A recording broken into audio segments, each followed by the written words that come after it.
Uffiċjal qoli tal-Ene Malta rriżenja wara li kien mistoqsi dwar tarif li għadda lill-Awditur Ġenerali fl-2012.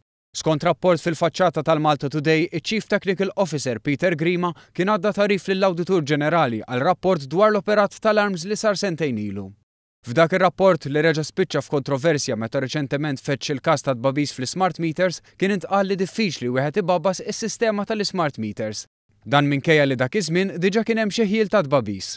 Fil-fatt dak iż-żmien kien hemm anke rapporti fil-midja dwar allegat abbuż, rapporti li kienu miċħuda mill-Ene Malta. Jidher li kien ftit tal-jimilu li Grima kien iffaċċjat b'osservazzjonijiet dwar it-tarif li kien taw lill-Awditur Ġenerali u l-fatt li fl-Ene Malta ma kinux jeżistu strutturi li jaħsbu biex ma jkunx hemm abbuż. Grima kien iffaċċjat b'dan bħala parti mill-investigazzjonijiet li għadhom għaddejjin dwar tbabbis fl-smart meters. Skont dak ir-rapportat huwa offra r-riżenja tiegħu b'mod immedjat. L-Ene Malta qiegħda tieħu l-każ b'serjetà anke għaliex ir-rapport tal-Awditur Ġenerali fl-2012 seta' wassal biex dawk li kienu jabbużaw ikomplu jagħmlu dan biktar serħan il-moħħ.